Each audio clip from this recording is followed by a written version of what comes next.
Alrighty, so we're out here on Lincoln Street today, and we're out back because I've got outside cleanouts, and we've got something a little unusual. We've got two sets of cleanouts. So I haven't opened those yet, but I did open these, and I popped down that one just to take a look at the connections. And these two here, the furthest forward plastic and that guy there with the metal cap, belong to this unit here. The other two belong to the other side of the duplex. So once it reaches this part here on the surface, that's sort of where it Y's in to a common and heads out to the alleyway there. And all of theirs comes down, back around, and is accessed between this one and that one there. So we're only going to be taking a look at this guy here and that guy there today. So we're going to go ahead and hop into the line and see what we can see.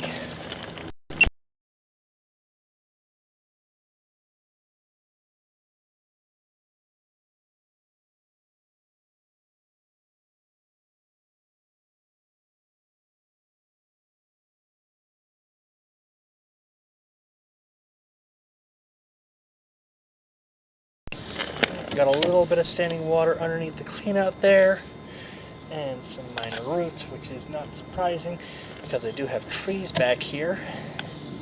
Those trees are probably part of a pretty diverse root system in this yard here that is going to constantly grow into this clay. So I'd recommend this line be cleaned every 2 to 3 years with a chain auger.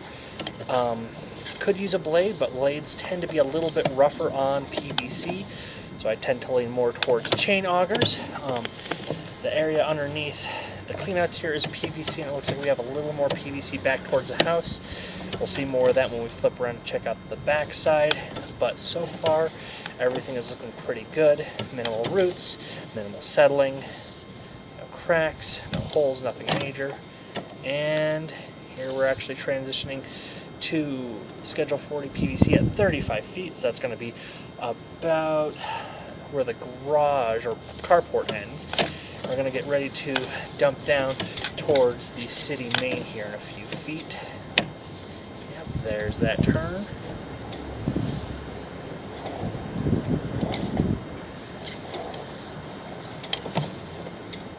A little bit of settling here, but nothing major, nothing we wouldn't expect to see in a line nearly 100 years old. Then, oh boy, looks like we've got some cracking here at 47 feet, starting from about, I'd say, a 4 o'clock position, running down along the line, and it looks like comes back up at about the 7 o'clock position. So we'll get that located here when we pull back.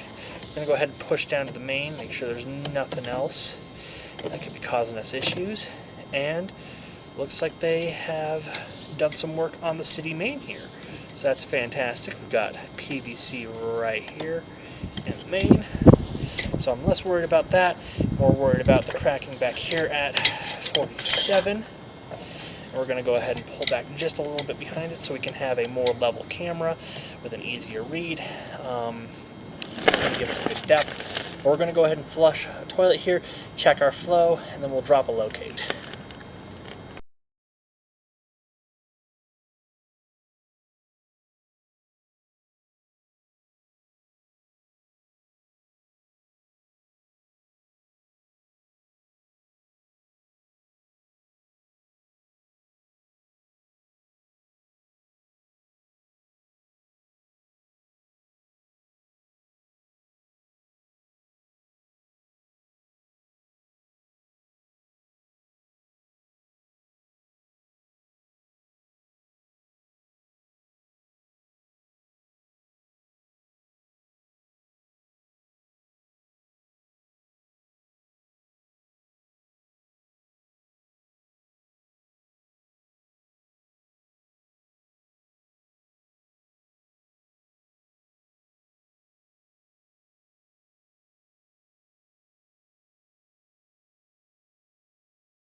Alrighty, now we're going in towards the cleanout that heads to the house. We can see here at about 7.5, 8 feet that we have that tie-in. Here on the left of your screen would be towards the neighbor's unit, and straight ahead is the unit we are concerned about.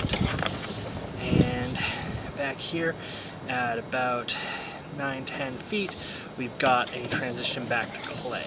So we're going to take a nice close look at this, make sure we have no cracks, holes, anything like that. And we do have a low point beginning at about 15 feet, and heading back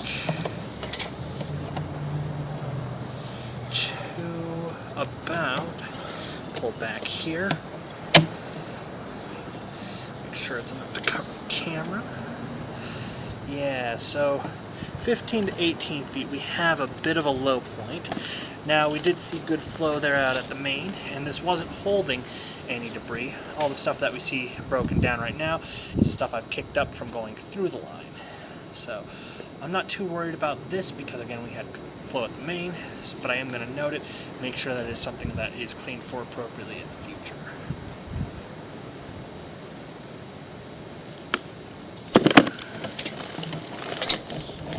We actually do have some slightly heavier roots back here.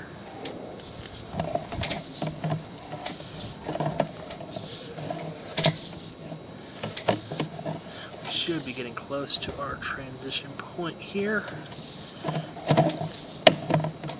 And there we are. Here at 28, 29 feet, we have our transition point, cast iron to clay connection. I'm gonna hop inside, take a look. No roots near the outside, which is fantastic.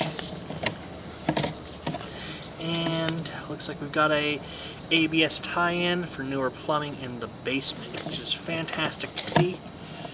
Got a little floor clean out here, 35 feet. Looks like a tie-in for a restroom.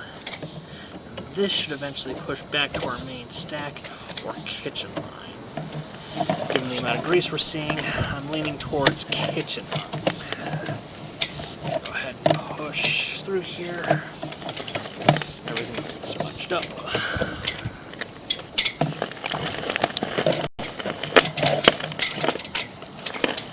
Oh yeah.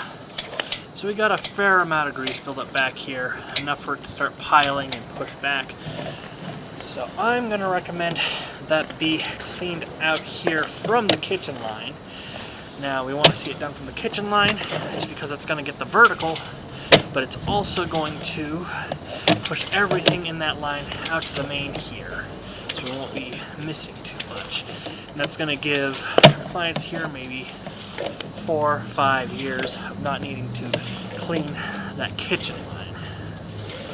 Now typically that's where we see most of the grease buildup in a home, and that's where you're going to get the slowdowns and smells in your kitchen. So overall, I'm going to be recommending the repair at 47 feet to deal with the cracking. Now this is Denver, so typically they require you to pull that repair back about 5 feet from the tap, so not too much more than what they need to dig down for. Quick clean, and then we want to see everything re-inspected to make sure that the cleaning and repairs were done properly.